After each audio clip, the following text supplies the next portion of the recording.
Hello दोस्तों, आज हम आए हुए हैं एक फैंटास्टिक क्वेश्चन के साथ में जो हमारे आईईएस में 2024 के में 20 मार्क्स का क्वेश्चन आया हुआ है। तो ये बहुत ही ज्यादा सिंपल क्वेश्चन है जो हमारे फोर्स बैलेंस से और एनर्जी कंजर्वेशन से रिलेटेड क्वेश्चन है। ठीक है, तो इस क्वेश्चन को हम आइए हम सॉल्व करते हैं। और ये क्वेश्चन बहुत ही ज्यादा सिंपल है, लेकिन इस क्वेश्चन में हमें 20 मार्क्स लेना बहुत ही ज्यादा डिफिकल्ट हो जाएगा अगर हम प्रोसेस को पूरी तरीके से फॉलो नहीं करेंगे। तो चलिए हम देखते हैं हमें किन किन स्टेप्स को फॉलो करना है कि हमें 20 में से 20 मार्क्स मिले, एटलीस्ट 20 में से 18 मार्क्स तो मिले, है ना। ऐसा ना हो कि हम 20 मार्क्स के क्वेश्चन में जो हमें फ्री का है, जो बहुत ही ज्यादा सिंपल है, इस सिंपल क्वेश्चंस में भी हम 12 और 13 मार्क्स लेकर के चले जा रहे हैं। ठीक है, तो आइए हम समझते हैं कि हमें क्या स्ट्रेटजी इस क्वेश्चन को सॉल्व करने से रखनी है। ठीक है, तो सबसे पहले जब हमारे पास में क्वेश्चन पेपर आएगा तो क्वेश्चन पेपर आते ही हमें एक स्ट्रेटजी उसी टाइम पर बना लेनी है कि how to solve this question. ठीक है, तो सबसे पहले हम क्वेश्चन को पढ़ते हैं। हमें क्या दिया हुआ है, a sphere of 1.5 kg mass from rest in horizontal position. अगर आपको डायग्राम में दिया हुआ है तो बहुत बढ़िया है, आपको इमेजिन करने में या सिचुएशन एनालाइज करने में बहुत आसानी हो जाएगी। ठीक है, तो सबसे पहले 1.5 kg का एक स्फीयर दिया हुआ है जो हॉरिजॉन्टल पोजीशन में अपनी स्टिक है। ठीक है, फिर it suddenly hits block 1.8 kg और ये इसको यहां से क्या कर दिया जाता है, इसको यहां से लेफ्ट कर दिया जाता है। तो सडनली क्या होता है, 1.5 kg वाला जो मास है वो यहां पर आकर के आता है। यहां पर हमारा एक और ब्लॉक रखा हुआ है ना, ये ब्लॉक हमारा ए है, या इसको हम ब्लॉक मान लेते हैं। ठीक है, इस ब्लॉक से टकराता है और इस ब्लॉक में और यहाँ पे जो सरफेस है इनके बीच में जो फ्रिक्शन है वो 0.3 दी हुई है। If coefficient of restitution 0.8। अब कोफिशिएंट ऑफ रेस्टिट्यूशन क्यों आता है, क्योंकि जैसे ही हमारा एक ब्लॉक है स्टार्टिंग में ब्लॉक ए क्या रहेगा, फिक्स रहेगा, लेकिन इसके पास में वेलोसिटी रहेगी। तो इन दोनों में क्या हो रहा है, इंपैक्ट हो रहा है। फिर इंपैक्ट के बाद फाइनली क्या होगा, ए भी कुछ वेलोसिटी से मूव करेगी, स्फीयर भी, और फाइनली ये जो हमारा ब्लॉक है ब्लॉक भी कुछ वेलोसिटी से मूव करेगा। तो कोफिशिएंट ऑफ रेस्टिट्यूशन क्या बोलता है, यहां पर जो रिलेटिव वेलोसिटी थी और यहां पर जो रिलेटिव वेलोसिटी है दोनों में क्या होगा, कुछ ना कुछ डिफरेंस होगा, वही हमारा क्या होगा, कोफिशिएंट ऑफ रेस्टिट्यूशन होता है। ठीक है, how far a block can go after impact, बस हमें इतना बताना है इस ब्लॉक में जैसे ये इंपैक्ट हुआ, इंपैक्ट के बाद कितना डिस्टेंस ये ब्लॉक ट्रेवल करेगा। ठीक है, क्लियर। तो हमारा ब्लॉक बहुत ही सिंपल है, हमें फ्रिक्शन का एक यहाँ पर फ्रिक्शन लग रहा है तो इस फ्रिक्शन से रिलेटेड हमारा क्वेश्चन हो गया। हमें यहाँ पर एनर्जी कंजर्वेशन लगाना पड़ेगा। तो सबसे पहले हम एनर्जी कंजर्वेशन लगाएंगे। तो यहाँ पे हमारे पास इसकी वेलोसिटी आ गई और हमें इस ब्लॉक की इनिशियल वेलोसिटी पता है। तो हमें अगर हमें इनिशियल वेलोसिटी इसकी पता है और इसकी वेलोसिटी पता है तो हम पता कर लेंगे कि हमारा कोफिशिएंट ऑफ रेस्टिट्यूशन के कारण जो भी इनका वेलोसिटी डिफरेंस होगा वो कितना होगा इन दोनों का। क्लियर, जब हमारे पास में इन दोनों का वेलोसिटी डिफरेंस आ जाएगा फिर हम v² बराबर में 2as से इसमें कितना डिस्टेंस चला इस ब्लॉक ने वो निकाल सकते हैं। क्लियर, तो चलिए हम सॉल्व करते हैं इस फैंटास्टिक क्वेश्चन को और कैसे हमें 20 में से 20 मार्क्स एटलीस्ट 18 मार्क्स लेना है। ठीक है, तो चलिए हम स्टार्ट करते हैं। सबसे पहले आपको एक डायग्राम जरूर बना लेना है एज इट इज। ठीक है, फिर जब हम सॉल्व करेंगे तो सबसे पहले हम क्या लिखेंगे, सबसे पहले हम क्या रखेंगे, फर्स्ट सिचुएशन और सेकंड सिचुएशन। और यहां पर हम मेंशन कर देंगे कि फर्स्ट सिचुएशन में क्या हो रहा है हमारा, जब हमारा स्फीयर हॉरिजॉन्टल पोजीशन में, सेकंड में जब हमारा स्फीयर जस्ट नीचे आया हुआ है तो क्या होगा, हमारा एनर्जी कंजर्वेशन लगेगा, एनर्जी कंजर्वेशन। तो एनर्जी कंजर्वेशन क्या बोलती है, what energy conservation equation will say, energy conservation equation will say that the total energy at this point is equal to total energy at this point। तो जो first point पर जो हमारी total energy होगी वो क्या होगी, kinetic energy plus potential energy at point 1 is equal to kinetic energy plus potential energy at point 2। तो पॉइंट 1 पर काइनेटिक एनर्जी कितनी हो जाएगी, हाफ ऑफ mv²। और इस पोजीशन पर जो हमारा स्फीयर है वो क्या है, रेस्ट पोजीशन में, मींस हमारी जो वेलोसिटी हो जाएगी वो क्या हो जाएगी, जीरो हो जाएगी। मींस जो फर्स्ट पोजीशन है उसमें हमारी काइनेटिक एनर्जी कितनी है, जीरो है। क्लियर, अब हमें पोटेंशियल एनर्जी कितनी हो जाएगी, mgh is equal to, second position में हमारे पास में क्या है, काइनेटिक एनर्जी है हाफ ऑफ mv²। और पोटेंशियल एनर्जी है कुछ नहीं है क्योंकि हाइट कितनी होगी, अब जीरो हो गई, तो हम यहाँ पर डायरेक्ट जीरो लग देते हैं। ठीक है, तो हमारा क्या हो जाएगा, m से m कट गया तो v बराबर में क्या हो गया हमारा, under root of 2gh। Clear, तो बराबर में क्या आ जाएगा, under root 2 into 9.81 into h। h कितनी है हमारी, 1.2 है ना ये टोटल इसकी लेंथ, तो हम 1.2 लिख देंगे। ठीक है, तो हम अगर वेलोसिटी कैलकुलेट करेंगे तो वेलोसिटी आ जाएगी हमारी। ठीक है,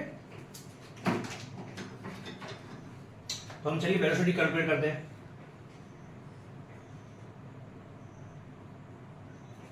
हमें क्या क्या दिया हुआ है, अंडर ऑफ 2 इंटू 9.81 इंटू 1.2, हमारे आंसर आएगा 4.852 मीटर पर सेकेंड। ठीक है,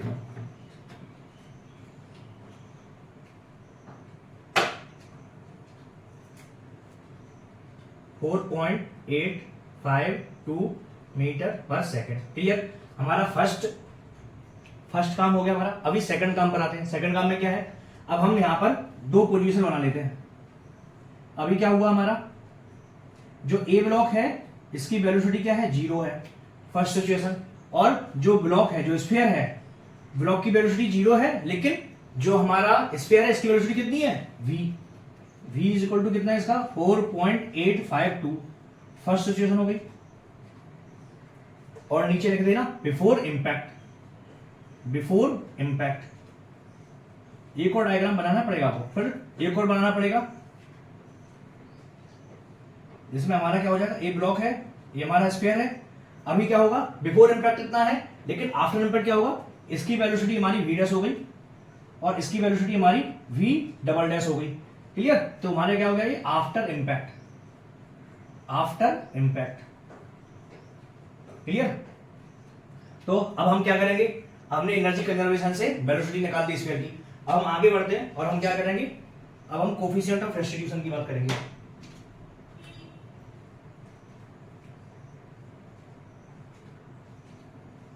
coefficient of restitution, coefficient of restitution क्या बोलता है, ई होता है। ई की वैल्यू कितनी दी हुई है, 0.8। क्लियर, कितनी दी है, 0.8।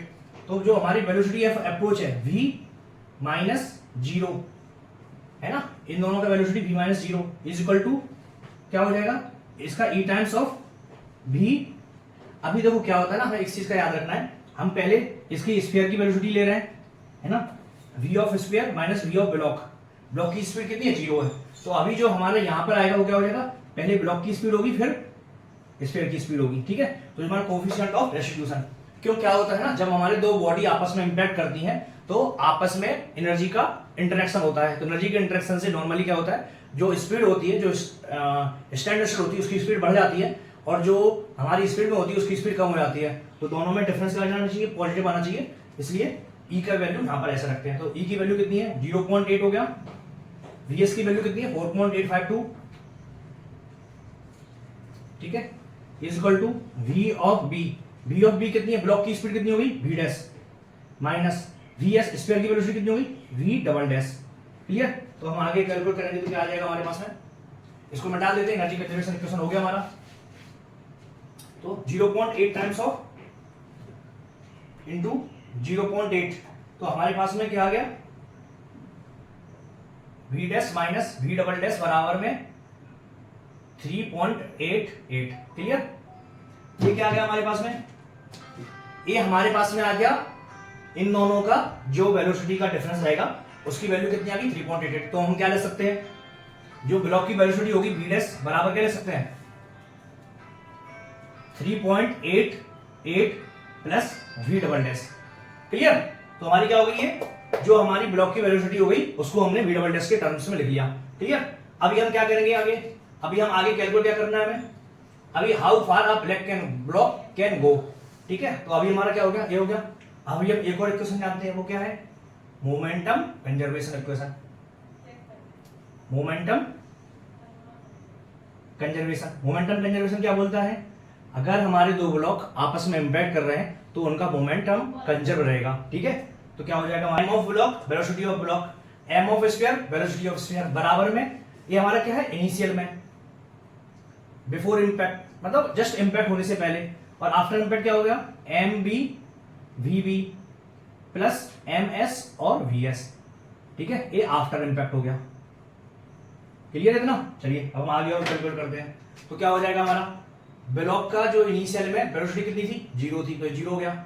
अब m s block, m s sphere का मास कितना है हमारा, 1.5 kg, तो 1.5 kg into V S, block की स्पीड कितनी है, 4.852 है ना, 4.852। क्लियर, एमएस का हमारा एमएस मास आ गया, वीएस का 4.852 आ गया, इक्वल टू लिख दिया। अभी हमारा एमबी ब्लॉक का वेट कितना है, इस ब्लॉक का वेट कितना है, 1.8 kg, तो हमने ब्लॉक का वेट 1.8 kg कर दिया, ठीक है। वी ब्लॉक की स्पीड कितनी हो गई, वी डैश, तो हमने वी डैश कर दिया, प्लस एमएस की वैल्यू कितनी है 1.2, तो हमने 1.2 कर दिया। वीएस की वैल्यू कितनी है वी डबल डैश, तो हमने वी डबल डैश कर दिया, क्लियर। तो हम आगे निकालेंगे तो क्या हो जाएगा, इसको कैलकुलेट करना है तो 4.852 इंटू 1.5, तो हमारा वैल्यू आ गया 7.278 इक्वल टू क्या हो जाएगा हमारा 1.8, वी डैश बराबर में क्या आ गया हमारा, इतनी वैल्यू आ गई, तो हमने यहाँ रख दी 3.88 plus v double dash plus 1.2 times of v double dash, clear. तो क्या हो जाएगा हमारा 7.278 का 278 रहेगा, क्लियर। और यहां पर क्या हो जाएगा, इन दोनों का मल्टीप्लाई हो जाएगा, इक्वल टू में क्या हो जाएगा 1.8 इंटू 3.88 हो गया, तो कितना आ गया 6.984, इन दोनों का हो गया, plus 1.8 of v double dash, 1.8 of v double dash और 1.2 ऑफ वी डबल डैश, ये तो था ही हमारा, क्लियर। ये हमने एज इट इज लिख दिया, क्लियर।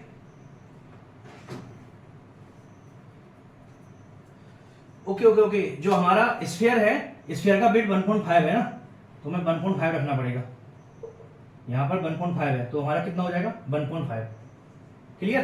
तो अब हम आगे कैलकुलेट करेंगे तो कितना हो जाएगा 7.278 में से 6.984 निकालेंगे तो 7.278 माइनस 6.984, तो आंसर कितना आ गया 0.294 है ना, हमारा आ गया 0.924, प्लस इन दोनों को ऐड कर देंगे तो कितना हो जाएगा इक्वल टू में 3.3 वी डबल डैश, तो हमारे वी डबल डैश की वैल्यू कितनी आ गई डिवाइडेड बाई 3.3, तो हमारे वी डबल डैश की वैल्यू आ गई 0.089। अगर वी डबल डैश की वैल्यू इतनी आ गई तो हम वी डैश की वैल्यू निकाल देंगे, तो वी डैश बराबर कितना हो जाएगा प्लस 3.88, तो कितना हो जाएगा 3.969, ये किसकी हो गई ब्लॉक की आफ्टर वेलोसिटी वी डैश जो हो गई वो हमारे पास में आ गई, क्लियर। अभी हमें क्या निकालना है, हमें स्पीड जो चली हुई है, डिस्टेंस जो चलेगा ब्लॉक वो निकालना है, वो हम कैसे निकालेंगे, तो हमें क्या दिया हुआ फ्रिक्शन फोर्स दिया हुआ है, क्या लग रहा है सरफेस के बीच में फ्रिक्शन फोर्स लग रहा है ना, अगर फ्रिक्शन फोर्स लग रहा है तो हम क्या करेंगे, अगर हमारा फ्रिक्शन लग रहा है तो क्या लिखेंगे हम एम ए बराबर में म्यू ऑफ एम जी होगा, है ना। जो हमारा ब्लॉक है, ब्लॉक आगे बढ़ना चाह रहा है लेकिन इसके ऊपर क्या लग रहा है फ्रिक्शन फोर्स लग रहा है, तो फ्रिक्शन फोर्स किसके बराबर होगा, अगर हमारा रिएक्शन एम जी है तो फ्रिक्शन कितना लगेगा म्यू ऑफ एम जी, है ना। तो जो हमारा फ्रिक्शन के कारण जो रिटर्डेशन हो रहा है, वो हमारा कितना होगा, ए से ए कट, एम से एम कट गया तो कितना हो जाएगा म्यू टाइम्स ऑफ जी हो जाएगा।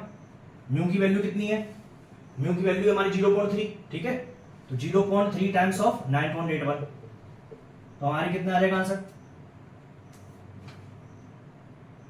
0.3 इंटू 9.81, तो हमारा वैल्यू आ गया 2.943, ठीक है। तो हमारा रिटार्डेशन की वैल्यू कितनी आ गई 2.943। अब हम क्या जानते हैं वी स्क्वायर बराबर में यू स्क्वायर प्लस 2as, यही होता है। तो वी स्क्वायर हमारे ब्लॉक के लिए देखेंगे तो ब्लॉक के लिए जो फाइनल वेलोसिटी है वो कितनी है हमारी, फाइनल वेलोसिटी ब्लॉक आखिरी में जाकर के रुक जाएगा, 0 हो गया, बराबर में यू स्क्वायर, इनिशियल में वेलोसिटी ब्लॉक की कितनी है 3.969 का स्क्वायर हो गया, प्लस 2 लिख दिया ए। अब ये क्या है रिटार्डेशन है, मींस एक्सेलरेशन नहीं है, हमारा क्या कर रहा है फ्रिक्शन फोर्स क्या कर रहा है स्पीड को कम कर रहा है, तो एक्सेलरेशन की जगह क्या होगा रिटार्डेशन होगा, तो ये किस में आएगा माइनस में आएगा, माइनस में 2.943 इनटू में एस, ठीक है। तो हम क्या लिख देंगे 3.969 का स्क्वायर, इसको हम यहां पर ला देंगे तो माइनस में हो गया, बराबर में ये कितना हो जाएगा -2 इंटू में 2.943 इंटू में एस हो जाएगा। तो हम इसको कैलकुलेट करते हैं, आगे वैल्यू कितना आएगा हमारे पास में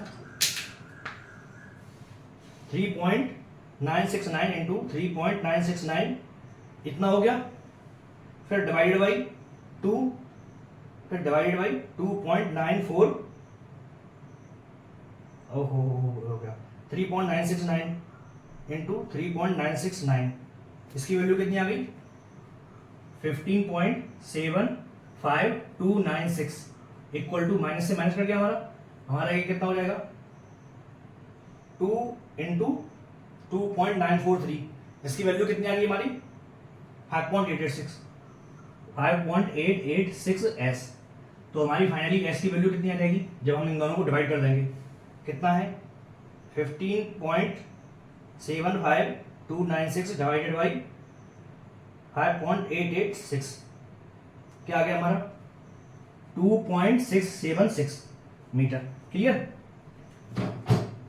तो देखो हमने क्वेश्चन में क्या किया है, हमें सबसे पहले स्टेप देख लेते हैं इसके। तो देखो हमने इस क्वेश्चन में क्या किया, हम पहले स्टेप देख लेते हैं। सबसे पहले में डायग्राम दिया हुआ है तो हम एनर्जी कंजर्वेशन लगाएंगे। ठीक है, एनर्जी कंजर्वेशन से हमारे इस ब्लॉक का, इस स्फीयर का, हमें इस स्फीयर की वेलोसिटी आ गई हमारे पास में। ठीक है, फिर हम क्या लगाएंगे, फिर हम वही लगाएंगे फिर हम दो ब्लॉक जो हैं आपस में इंपैक्ट कर रहे हैं, बिफोर इंपैक्ट और आफ्टर इंपैक्ट। तो हमारा क्या हो जाएगा, हम इसमें दो इक्वेशन लगाएंगे। पहला कोफिशिएंट ऑफ रेस्टिट्यूशन ई वाला इक्वेशन लगाएंगे, ठीक है, वेलोसिटी को बराबर करेंगे। और दूसरा हम मोमेंटम कंजर्वेशन लगाएंगे, मोमेंटम कंजर्वेशन। जब हम ये दोनों इक्वेशन लगा देंगे तो हमारे पास में क्या आ जाएगा, फाइनली हमें जो ब्लॉक की स्पीड होगी वो आ जाएगी और फाइनली जो स्फीयर की वेलोसिटी होगी वो आ जाएगी हमारे पास में। क्लियर। जब हमारे पास में ये दोनों आ जाएंगी फिर हम क्या लगाएंगे, फ्रिक्शन फोर्स। क्योंकि ये जो ब्लॉक है अगर इस सरफेस के ऊपर मूव करेगा तो क्या लगेगा, इस पर फ्रिक्शन लगेगा। तो फ्रिक्शन के कारण क्या होगा, फ्रिक्शन के कारण अगर मान लिया इसकी स्पीड अभी भी है तो धीरे धीरे धीरे धीरे धीरे जाकर के ये ब्लॉक क्या हो जाएगा, स्टॉप हो जाएगा। तो फ्रिक्शन फोर्स लगेगा। तो हमने फ्रिक्शन फोर्स के कारण जो रिटार्डेशन लग रहा है वो निकाल दिया। तो रिटार्डेशन आ गया हमारे पास है, मींस ये हमारी वेलोसिटी को डाउन कर रहा है। फिर हमने वही इक्वेशन लगा दिया, v स्क्वायर बराबर में u square plus 2as, means हमारा अभी ब्लॉक का स्पीड तो v है लेकिन कुछ टाइम के बाद क्या होगा, ये ब्लॉक रुक जाएगा। तो हमने v स्क्वायर बराबर u स्क्वायर प्लस 2s की वैल्यू निकाल करके s की वैल्यू निकाल दी हमने। ठीक है, तो अभी आपको समझ में आ गया इस इक्वेशन में हमने किया गया है। इस इक्वेशन में आपका एनर्जी कंजर्वेशन, मोमेंटम कंजर्वेशन और फाइनली जो फ्रिक्शन फोर्स है, फ्रिक्शन फोर्स के कारण जो हमारा वेलोसिटी आएगा वो अल्टीमेटली क्या आएगा, आखिरी में 0 हो जाएगा और हमें इनिशियल वेलोसिटी में दी हुई है। तो इससे हम क्या निकाल लेंगे, डिस्टेंस निकाल लेंगे। तो आपको ये वीडियो अच्छे से समझ में आया होगा तो लाइक जरूर कीजिएगा और इस चैनल को सब्सक्राइब जरूर कीजिएगा।